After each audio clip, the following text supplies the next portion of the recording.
Nesta gravação eu quero contar a história da noite em que o pavilhão D voltou a abrir e de como esse vídeo nunca mais me deixou em paz. Eu sei que muita gente pensa que foi apenas mais uma exploração paranormal feita para o meu canal, com truques de edição e sustos parados. Se fosse isso, eu continuaria a dormir em paz e o meu espelho não teria começado a mostrar corredores que não existem no meu apartamento. Antes de tudo, preciso que saibas que eu era naquela altura, porque essa noite começou muito antes de eu chegar aos aleatórios junto à barragem. Eu tinha um canal de YouTube dedicado a histórias de fantasmas, lendas urbanas e explorações noturnas em lugares abandonados em Portugal. O canal crescia devagar, sempre com comentários simpáticos e algumas visualizações fiéis, mas eu queria mais, eu queria um vídeo que explodisse.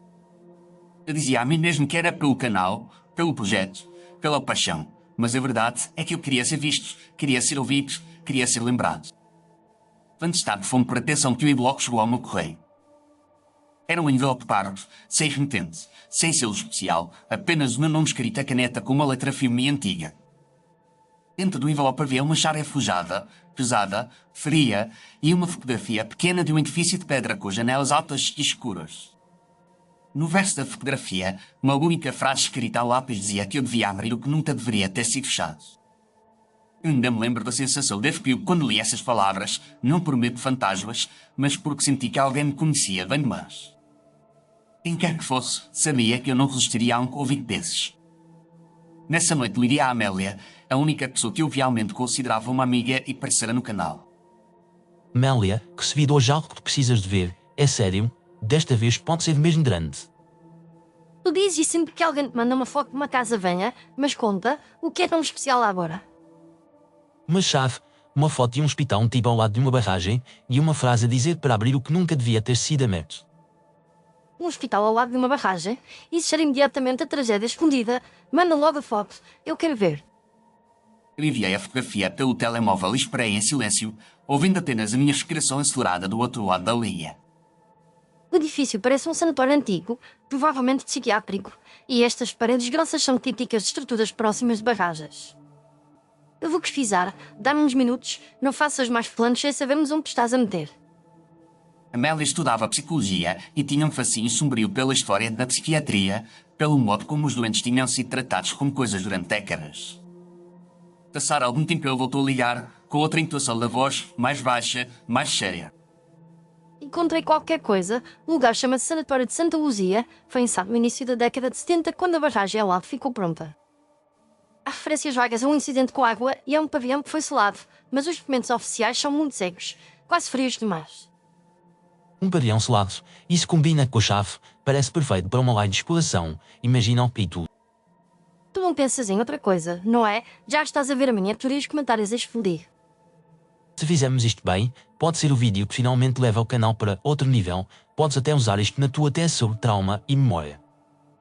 Memória traumática não é entretenimento, mas eu admito que estou curiosa e se realmente houve um incidente encoberto, pode ser importante contar essa história.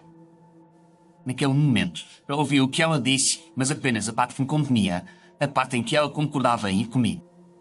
Marcámos a exploração para uma noite de outono, quando o mover desce do vale e a água da barragem parece um espelheiro sem fogo. Alguns dias antes, recebi uma mensagem de um seguidor antigo do canal que dizia trabalhar perto daquela zona e que conhecia um homem que tinha sido funcionário do sanatório. Ele passou-me um contacto do nome Duarte e disse que esse homem guardava mais segredos do que a própria barragem. Telefonar ao Duarte foi como falar com uma voz que vinha de outra época. É que está a ligar a esta hora e onde é que quer eu ver que dizia estar a dormir? Desculpe incomodar, chamaram-me Miguel. Tenho um canal que fala de histórias de fantasmas e recebi uma chave e uma foto do sanatório de Santa Luzia. Se recebeste a chave, então alguém decidiu que já estás metido mais nisso para voltares atrás. Disseram que o senhor trabalhou lá e que talvez pudesse encontrar-se comigo antes de eu fazer uma gravação anterior. Se vais mesmo fazer essa loucura, então é melhor não ir sem ouvir pelo menos uma parte da verdade. Vem ter comigo junto à barragem ao cair da noite. O encontro marcado, eu comecei a preparar a live como quem prepara um ritual.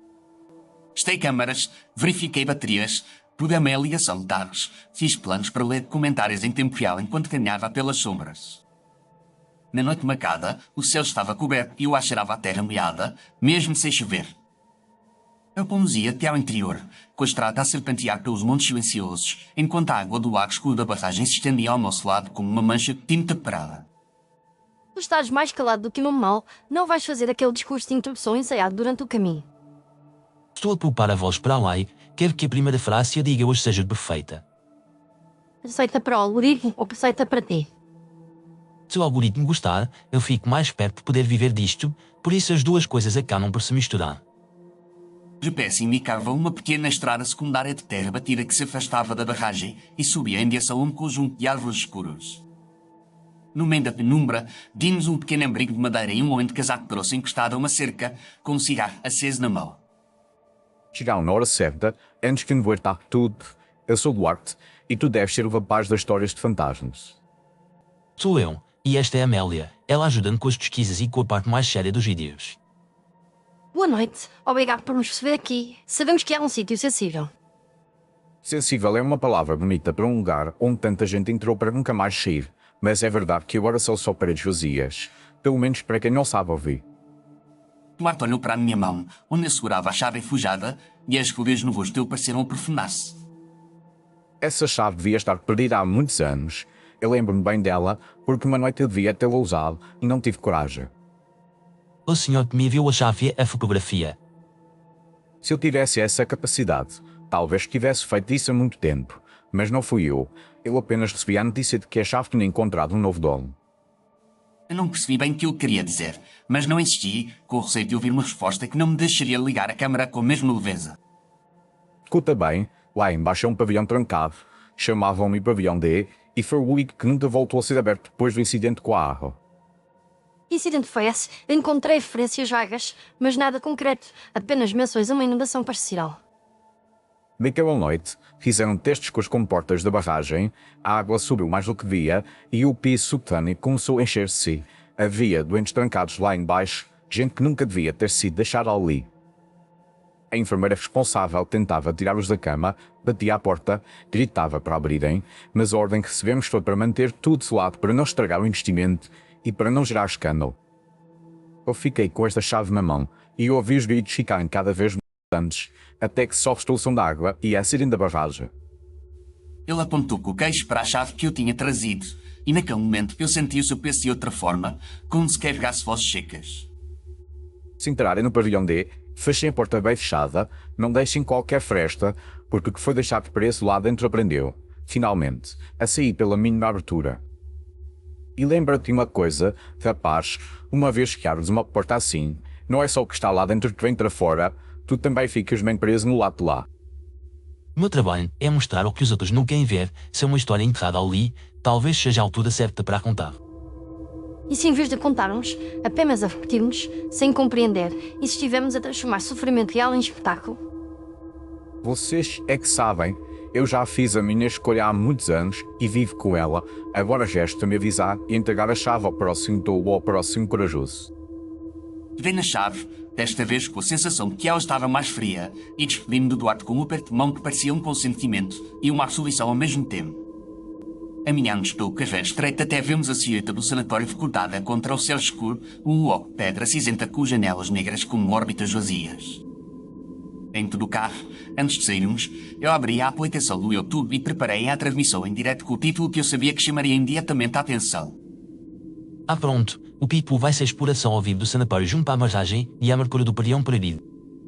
Tu usaste a palavra proibido no título, claro que usaste. Isso garante que metade das pessoas entra por curiosidade e a outra metade entra para dizer que é falso. Ótimo, desde que entrei, eu preciso de gente a ver, a comentar, a desculpir, é assim que o canal respira. Um último suspiro, eu carreguei no botão para iniciar a transmissão e o pequeno ecrã iluminou-se, mostrando o contador de espectadores a subir lentamente desde o zero. Boa noite a todos os que já estão aí. Hoje estamos em direto no sanatório de Santa Luzia, o antigo hospital psiquiátrico ao lado de uma barragem, onde, dizem, houve um incidente que nunca foi bem explicado. Eu movi a câmara para mostrar a fachada escura, as janelas partidas, o portão enfujado com a corrente semi-aberta.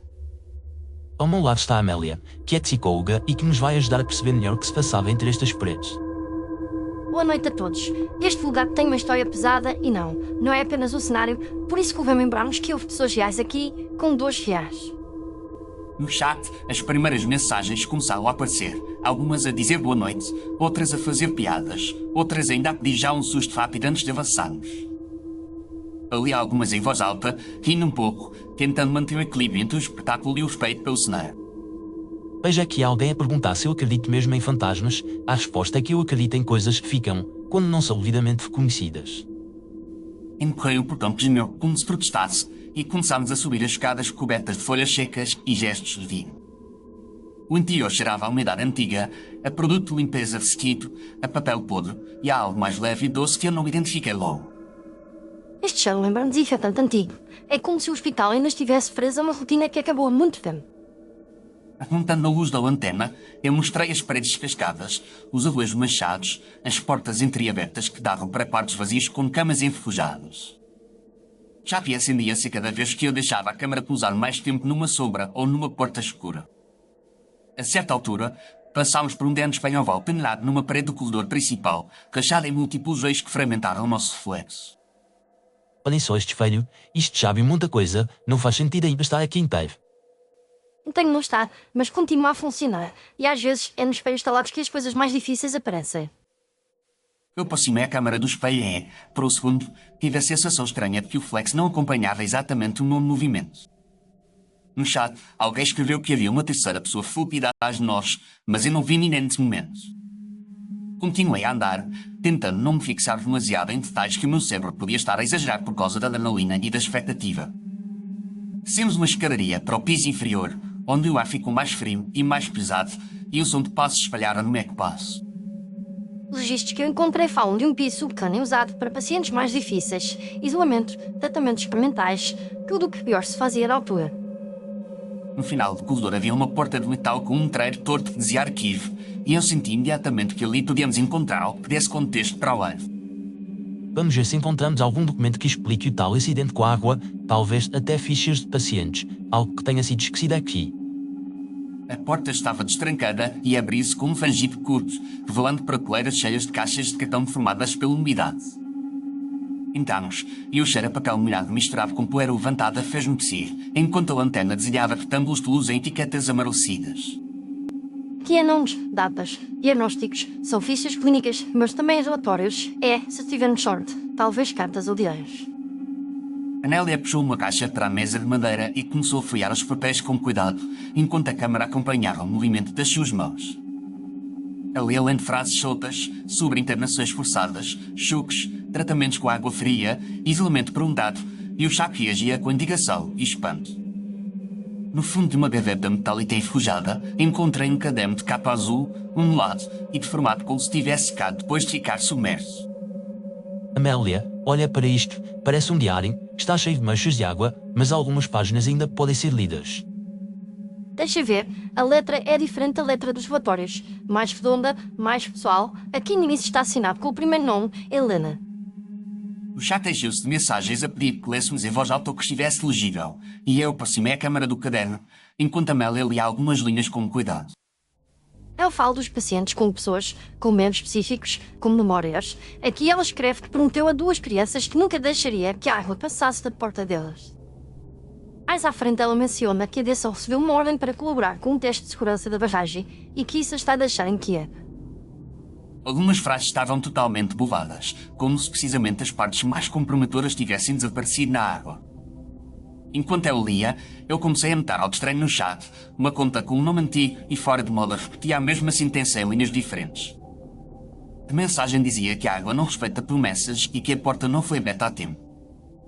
Li essa mensagem em voz alta, achando que era apenas alguém a dramatizar, mas lá no fundo alguma coisa na minha nuca retirou-se.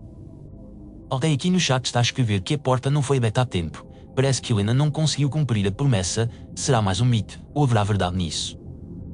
Amélia franziu o sobronho, não por causa da mensagem, mas por causa do alinhamento com o que ela acabara de ler nas páginas borradas. Isto é estranho. A mesma frase aparece aqui meio parada no diário, como se a aldeia tivesse vindo e depois a água tivesse levado da parte do meio. Senti o peso do momento, mas a parte de mim que pensava no vídeo viu ali, ao corpo, um alinhamento perfeito entre documentos, lendo a interação ao vivo. Pessoal, estão a ver o que está a acontecer. Temos um diário de uma enfermeira preocupada com a água, o sanatório ao lado de uma barragem e um pavião que foi selado e ainda nem sequer chegamos à parte proibida. O número de espectadores começou a subir mais depressa do que eu esperava para aquela hora e os comentários tornaram-se mais agitados. Alguns diziam ver sombras ao fundo do corredor, outros juraram ouvir a água a correr, mesmo que os nossos microfones não estivessem a captar nada além dos nossos passos e da nossa respiração. Saímos da sala de arquivo carregando o diário e seguimos um mapa antigo preso à parede, que indicava que o pavilhão D ficava ainda mais abaixo, numa zona marcada com tinta vermelha. O corredor que conduzia até lá era mais estreito e tinha marcas escuras na parede, com anéis deixados pelo nível de água que subira e depois descera. Que a água chegou pelo menos até metade da parede. Estas marcas são claras e podes ver pequenas linhas onde provavelmente andaram a raspar lá na sede. No meio desse corredor, voltámos a encontrar um espelho, agora maior, oval e mais polido, apesar das rachaduras que o atravessavam em teias irregulares.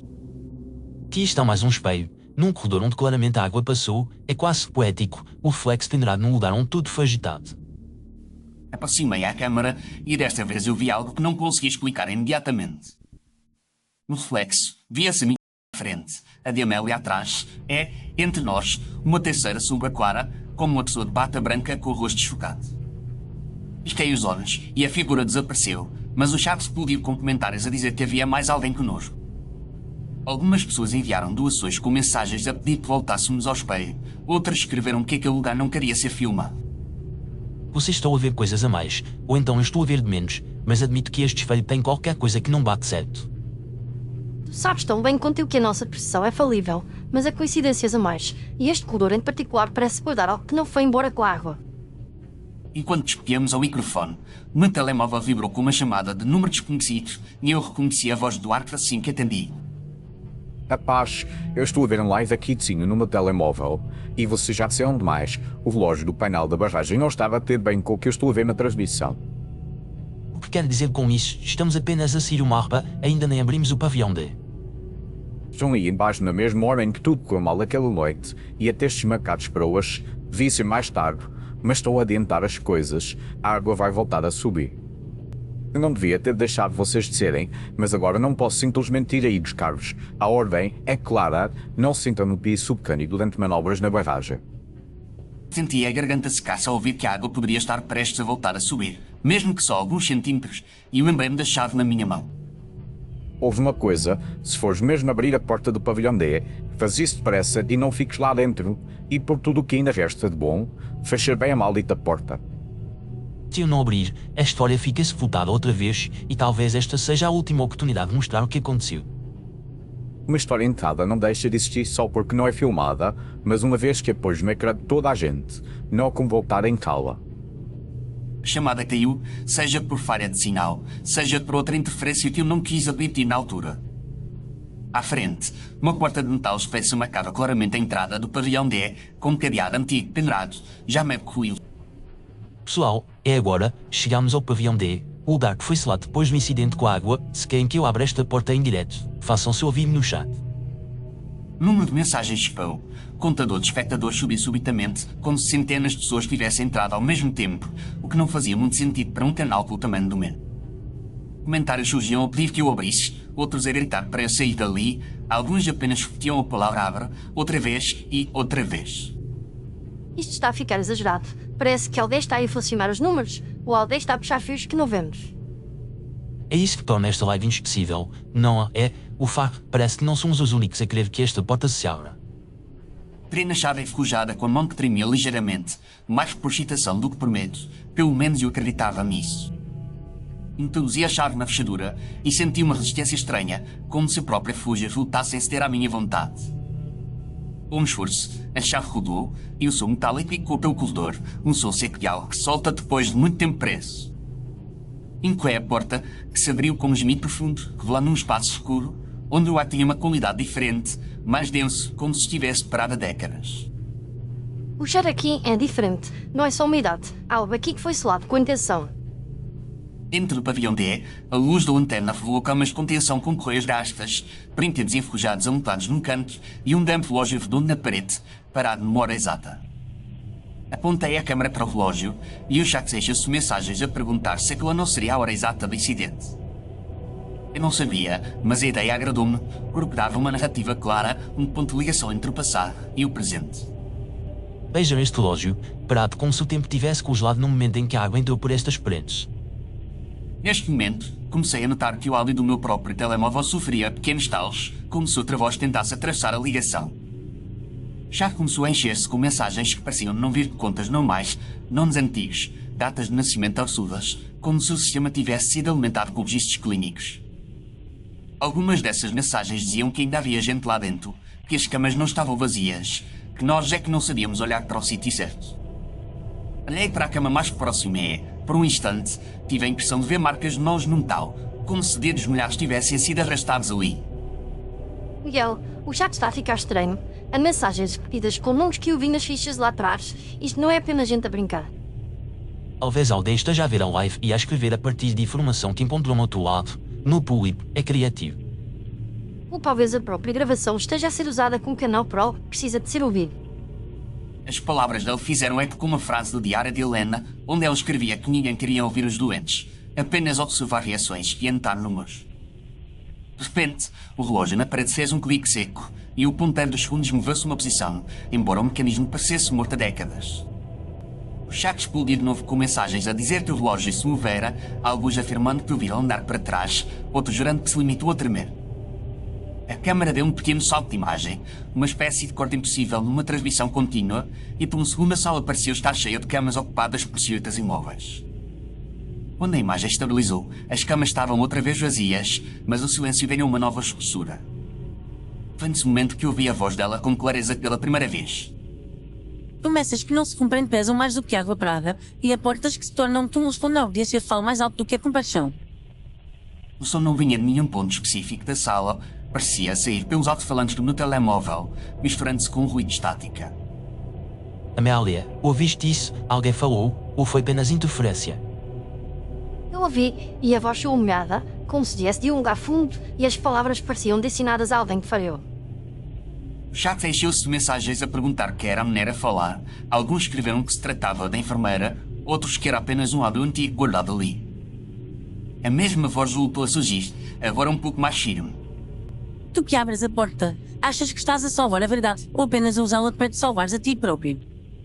Senti um arrepio subir pela coluna quando percebi que a pergunta tinha sido dirigida diretamente a mim, não ao público, não ao meus trás, mas ao homem que segurava a chave e o telemóvel. Se a história ficar só no papel molhado, ninguém vai aprender nada, ninguém vai saber o que fizeram contigo e com os pacientes. Contar a história é uma coisa, repetir o espetáculo é outra, e há uma diferença entre testemunhar e consumir. Amélia tremia ligeiramente, não apenas de frio, e aproximou-se de mim com os olhos fixos em algo que eu não via. Miguel, há pessoas à volta das camas. Eu sei que tu não as vês, mas eu sinto-as a aproximarem-se sempre que levantas a voz. Quis acreditar que era apenas sugestão, fruto das fichas, do diário, no cenário, mas o meu coração batia com uma urgência que eu não conseguia atribuir só à adrenalina da transmissão. Já começou a apresentar falhas, algumas linhas apareciam cortadas, outras sobrepostas, entre os comentários, surgiam frases que nem assumia ter escrito. Uma dessas frases dizia que a água não esquece os nomes que ouviu ser gritados, mesmo quando os registros oficiais as apuraram. Outra dizia que a porta foi fechada por mãos que iam extremo de arrependimento e eu não pude deixar de pensar no Eduardo com a chave na mão. Enquanto eu tentava decidir se avançava mais para dentro da sala ou se recuava para o corredor, Amélia virou-se para outra porta, mais estreita, que eu julgo que não tinha visto antes. Qualquer coisa atrás desta porta, uma espécie de choro, muito baixo, quase como um som de água quando bate num obstáculo. Essa porta não está no mapa e eu não me lembro de ter visto quando entramos. Talvez seja só uma arrecadação. Ela caminhou na direção dessa porta com o ar hipnotizado e eu senti a necessidade de lhe dizer para parar, mas as palavras ficaram presas na garganta. A câmara tremeu na minha mão e por um instante a imagem cortou novamente, mostrando uma sala totalmente inundada até o teto, com camas flutuantes e corpos imóveis. No frame seguinte, a sala estava como antes, mas a porta estreita já estava entreaberta e a Amélia já não estava à vista. Amélia, onde estás? Isto já não tem graça, responde. O chat encheu-se de intubações, de mensagens a dizer que ela tinha aparecido mesmo à frente dos olhos de quem via e outros afirmavam que nunca a tinham visto entrar no pavilhão. No telemóvel começou a aquecer na mão, como se a bateria estivesse prestes a explodir, e o som da água, que até aí era apenas uma sugestão, transformou-se num murmúrio contínuo, quase uma corrente subterrânea. Foi então que vi a figura dela com nitidez, não de Amélia, mas de Helena, refletida num pedaço intacto de vidro no fundo da sala. Estás a perceber agora, Miguel? que a gravação não é só tua, que os olhos que olham para ti não são apenas dias curiosos. No reflexo, ela aparecia encharcada, com o uniforme colado ao corpo, o cabelo escuro colado ao rosto, alguns X a escorrer água que não caía no chão real. Naquela noite eu bati nesta porta até as minhas mãos sangrarem, pedi que alguém abrisse, e disseram que não, que a ordem vinha de cima, que a água sabia perdoar melhor do que a imprensa. A voz da outra minha de volta contida não lhe estaria, e isso tornava tudo ainda mais perturbador, porque era a calma de que repetiu a história demasiadas vezes sem ser ouvido. Disseram-me que eu falhei, que fui negligente, que deixei as camas ocupadas quando devia tê-las esvaziado. Para encher o teu, servi como resposta simples para uma pergunta difícil. Eu sabia que ele se referia a ter sido culpado oficialmente, transformado em bode expiatório para um erro de engenharia, gestão, de cobardia. Tu entras aqui com uma câmara e um canal e acreditas que estás a fazer algo diferente, mas diz-me, até agora o que guia mais, a vontade de justiça ou o desejo de ter números a subir no canto do ecrã? A pergunta caiu sobre mim como água gelada, porque a resposta não era tão simples quanto eu gostaria. Eu queria as duas coisas. Queria justiça para ela e sucesso para mim. Eu não vou mentir. Quero que a live corra bem, quero que as pessoas vejam, comentem, partilhem, mas também quero que saibam o que fizeram contigo e com os teus pacientes. Se ficas só com a fama, não passas mais um que usa os mortos como cenário. Se ficas só com a culpa, afogas-te comigo. Por isso ofereço-te outra coisa. Eu posso deixar de sair daqui vivo, de corpo inteiro, e posso deixar que o vídeo permaneça, mas com uma condição. O silêncio que segui pareceu mais pesado do que qualquer som, como se o próprio à esperança proposta a seguir. Vais ser a minha voz, não só para uma noite, não só para uma live, vais ser a prova de que o pavilhão D continua aberto em cada canal onde o vídeo aparecer. Não vais apagar o ficheiro, não vais cortar os espaços em que apareces, não vais suavizar a história para agradar ao algoritmo, vais deixá-la inteira, com toda a sua spread. Pensei em apagar tudo, em fechar o canal, em largar o telemóvel ali mesmo, mas a outra parte de mim é que sempre quis ser ouvido, ouvindo na proposta uma promessa de Silvaciter. E se eu me recusar? E se eu parar tudo? E se eu sair daqui sem vídeo? O que acontece? Podes tentar, mas lembra-te que há coisas que não se apagam só com um botão, e que às vezes o esquecimento é um lugar mais apertado do que qualquer cela deste sanatório. Se tentares apagar, vais descobrir que o que viste aqui não vai embora com a luz, e que cada vez que fechares os olhos vais ouvir a água a subir. A sala pareceu balançar ligeiramente, como se estivéssemos num barco, e durante um instante tive a certeza de que havia água pelos meus tornozelos, mesmo que o chão estivesse seco. Olhei para o relógio novamente e percebi que o ponteiro já não estava parado, avançava devagar, mas ainda só ao lado errado, como se estivesse a andar para trás. Já começou a mostrar números estranhos. A contagem de espectadores fixou-se num valor que eu não compreendi logo, mas mais tarde percebi que correspondia ao número total de mortos no incidente. Senti que a minha vontade de resistir se dissolvia, como papel molhado, e que o desejo de sair dali, de sentir outra vez o ar da superfície, falava mais alto do que qualquer princípio. Aceito contar a tua história, aceito deixar o vídeo ficar, aceito ser a testemunha, mas por favor deixem de sair daqui com vida. Não é só a minha história, é deles também, das vozes que nunca foram escritas em lado nenhum, e uma testemunha verdadeira não escolhe apenas a parte que fica bem no enquadramento. Quando pronunciei a palavra aceito, senti um peso a soltar-se no ar, como se alguma tensão invisível tivesse sido cortada, e ao mesmo tempo uma corrente fria desceu pela minha chefia. A imagem da câmara tremuluzia, mas já não mostrava camas ocupadas meia água, apenas a sala vazia e o relógio a andar de forma irregular. Chamei para Amélia novamente, e desta vez ouvi a voz dela, mas não como expectativa de alguém ao meu lado, e sim como uma gravação distante que vinha do próprio telemóvel. Miguel, eles não são apenas memórias, são presenças presas em registros que ninguém quer ler, e tu abriste um novo registro agora. O estranho é que eu não me lembrava de ter ouvido dizer aquilo em momento nenhum antes, mas a voz era inconfundivelmente dela.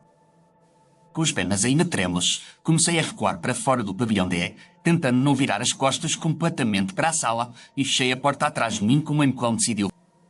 A chave rodou outra vez, mas desta vez o som pareceu mais agudo, como um suspiro, e o corredor pareceu voltar a ser apenas um corredor, com as macas de água fixas no lugar. Subimos, ou pelo menos foi isso que a minha memória guardou, porque a partir daqui as coisas tornam-se confusas, como se pedaços da noite tivessem sido editados sem meu consentimento. Lembro-me de passar pelo espelho oval e de ver apenas duas figuras refletidas, a minha e a de alguém indistinto atrás, que eu espero que tenha sido Amélia. Lembro-me da luz da saída, do ar frio no rosto quando deixei o edifício, da barragem a brilhar ao longe com pequenas luzes técnicas. O jato caiu de repente, a transmissão pareceu perder o sinal e eu ouvi apenas um último coro de mensagens truncadas antes de a ligação se cortar. A partir daí só me lembro de estar no carro, com as mãos até mesmo no volante, e de Amélia me dizer que depois falávamos melhor do que tinha acontecido lá embaixo. No dia seguinte, quando tentei ver a gravação, descobri que o vídeo já estava online, publicado, com um título que eu não me lembrava de ter visto. O título era mais direto. Falava explicitamente do pavilhão D e da noite da inundação, como se tivesse sido escolhido por alguém que sabia exatamente qual era o ponto principal da história. Eu tentei colocar o vídeo em modo privado, mas a plataforma devolveu um erro estranho, como se o fecheiro não existisse ali e ao mesmo tempo que estivesse em toda a parte. As visualizações começaram a subir rápido, muito mais rápido do que qualquer outro vídeo meu, mas os comentários não eram um típico misto de ceticismo e curiosidade. Havia pessoas a votar sons com colores inundados, gente a dizer que ouviu sirenes de barragem em cidades luz de qualquer lago, outras a mencionar nomes de pacientes que nós nunca tínhamos mostrado em lado nenhum. Alguns comentários apareciam e desapareciam, como se alguém escrevesse e apagasse em segundos, mas eu tinha a sensação de que não era obra de utilizadores não mais. Quando tentei apagar o vídeo, o botão simplesmente não funcionou e ao fim de algumas tentativas a sessão terminou sozinha, obrigando-me a voltar a entrar com a palavra paz. Em fóruns e noutros canais começaram a surgir certos da minha live, com partes que eu não reconhecia, trechos em que a minha voz dizia frases que eu tinha a certeza de não ter lido. Em alguns desses certos, por exemplo, eu aparecia a confessar que tinha sempre querido usar os mortos para cheirar mais rios, que o sofrimento real era a melhor matéria-prima para o entretenimento. Vou ser honesto, houve momentos em que pensei que simplesmente estava a enlouquecer, que a pressão, o medo, a culpa, tudo isso tinha juntado numa espécie de delírio por um gato. Mas então começaram a acontecer coisas fora do ecrã, num espaço físico da minha vida. O relógio da minha cozinha, que tinha a mania de atrasar, fixou-se numa hora específica, a mesma que eu tinha visto no relógio do pavilhão 500. O espelho do corredor do meu apartamento, que antes era apenas um objeto banal, passou a refletir, em certas noites, um corredor mais comprido que o espaço real, com uma luz muito fraca no forno. Uma vez, quando acordei à meia-da-noite para beber água, vi na superfície do espelho a representação perfeita de um chão lourado até aos tornozelos, enquanto o chão real estava a ser. Ouvi notas de voz no meu telemóvel gravadas supostamente para Amélia, em que ela dizia coisas que nunca tinha dito na minha presença. Nós abrimos um registro novo naquela noite. Miguel, o registro em que as memórias não estão só em papel, estão nas imagens, nos comentários, nos chames de quem vive. Quando lhe perguntei se lembrava de ter gravado aquelas mensagens, ela respondeu com um silêncio longo e depois com uma negativa sincera e assustada. Eu lembro-me da descida, de folhas de papel, de sobras, mas há partes da noite que estão desfocadas na minha cabeça, como se alguém tivesse mexido na fica. Nesse ponto percebi que a proposta de Helena não tinha sido apenas uma metáfora, eu tinha aceitado que o vídeo continuasse a existir e em troca a história encontrar um novo caminho para não morrer. E esse caminho passava por mim, pela minha voz, pelo meu canal e por cada pessoa que deixava o vídeo correr até ao fim. Eu tentei parar, tentei deixar de publicar, tentei abandonar tudo, mas a sensação de ser observado não me abandonou e sempre que eu tentava ignorar a existência do vídeo, algo em casa se jogava ligeiramente. Um dia encontrei água no chão da casa de banho sem nenhuma fuga, apenas uma pequena camada como se alguém tivesse acabado de sair de um tanque invisível. Noutra noite, acordei com a certeza de que alguém estava sentado no canto escuro do quarto a observar-me. Quando acendi a luz, não vi ninguém, mas o espelho mostrava uma mancha clara aproximada.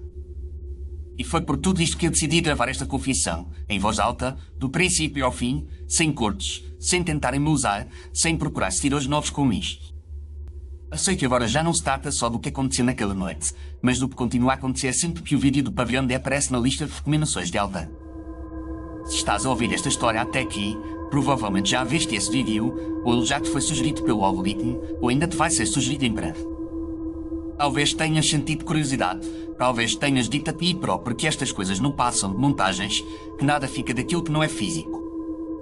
Eu queria acreditar nisso também, queria acreditar que bastava desligar o ecrã para tudo acabar, mas aprendi, para demais, que há registros que ficam gravados noutros sítios. Fica-me a forma como o teu prédio parece mais silencioso numa noite, num modo como o som de água te incomoda um pouco mais, na sombra que juravas não ter visto no espelho da entrada. Por isso eu vou fazer contigo o que eu gostaria que alguém tivesse feito comigo. Vou avisar-te claramente. Se vis o vídeo do pavilhão D aparecer à tua frente, pensa bem antes de clicares, porque ver até ao fim pode não ser apenas assistir, pode ser aceitar fazer parte de algo que não se fecha facilmente. E isto, se chegaste mesmo até aqui, Eu só posso agradecer-te por ouvires a minha voz, por aguentares atenção, por entrares comigo neste corredor de memória e regressares. Obrigado por teres escutado esta história de fantasmas até ao fim. Não me encher de barulho, a tua atenção é um presente enorme.